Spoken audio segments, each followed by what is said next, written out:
చూస్తే ఈ యొక్క ఫ్యాక్టరీ పరిస్థితి నాకంటే ఎక్కువ మీకు ఎక్కువ తెలుసు. ఆ రోజున నేను తీసుకునేప్పుడు ఏ పరిస్థితుల్లో ఉండే, ఆ పరిస్థితులలో మీ అందరి సహకారంతో ముఖ్యంగా రైతులు ఒక పక్కనైతే ఉద్యోగస్తులు ఎంప్లాయీస్ అందరు రెండో పక్కన చేరి ఈ ఫ్యాక్టరీని ఈ లెవెల్కి తీసుకొచ్చారు. వాస్తవంగా చెప్తున్నా, ఆ రోజు నుంచి ఈ రోజు వరకు కూడా ఈ ఫ్యాక్టరీ మీద ₹1 బహుశా కొద్దిగా షుగర్ తినుంటా, పండించిన షుగర్ ఏమన్నా నా ఇంటికి వచ్చి ఉంటుంది, లేదంటే ఇప్పుడు కొన్ని బట్టలు పెట్టారు, బహుశా ఫ్యాక్టరీ ఖర్చుతోనే నాకు బట్టలు పెట్టారు అనుకుంటా. ఇటువంటి తప్పితే ఏ రోజు కూడా ఈ ఫ్యాక్టరీ నుంచి ₹1 నేను తీసుకెళ్ళాలి. అయినా మా నాన్న రైతు, ఇది రైతులకి సంబంధించిందని చెప్పి ఆ రోజున ఫ్యాక్టరీ తీసుకున్న రోజున వేలాది మంది రైతుల సమక్షంలో నేనైతే మాట చెప్పానో దాని ప్రకారమే నేను ఈ రోజు కూడా నడుపుతున్నా.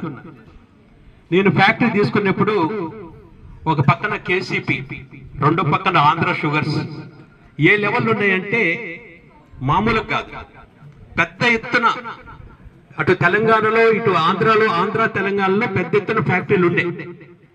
అటువంటి ఫ్యాక్టరీలు కూడా ఇవాళ చాలా వరకు కనుమరుగైపోయాయి. ఉన్నటువంటి ఇబ్బందుల వల్ల ఇటు ఆంధ్రాలో తెలంగాణలో చాలా వరకు ఫ్యాక్టరీలు మూతపడ్డాయి. మావిడ ఒక మాట ఇప్పుడు పిలిచి చెప్పిన మాట కూడా మీకు చెప్తున్నా.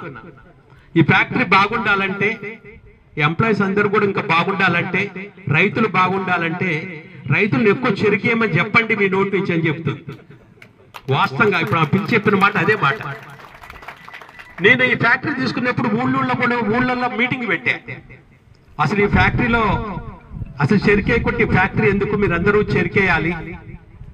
ఆ రోజున కూడా చెప్పాను, జోడెడ్ల మాదిరిగా మీరు మనం కలిసి ముందుకు పోదాం అని చెప్పేసి ఆ రోజున నేను చెప్పిన తర్వాత చాలా మంది రైతులు విపరీతంగా చెరుకు వేసారు.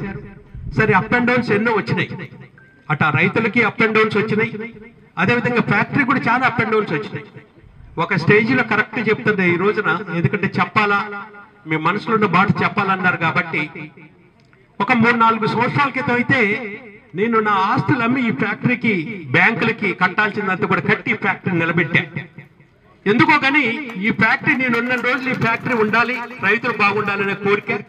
ఆ విధంగా ఇప్పటిదాకా తీసుకొచ్చాను. ఇంకా వచ్చేటప్పుడు కూడా మాట్లాడుతున్నప్పుడు రైతులు ఎందుకు ఎక్కువ, పోయిన సంవత్సరం అంతకు ముందు సంవత్సరం బాగేశారు, ఇప్పుడు ఎందుకు తక్కువ వేస్తున్నారంటే నేను అన్నాను, రైతుకు గిట్టుబాటు ధర ఉండాలి. ఇవాళ ఎటు పక్క గిట్టుబాటు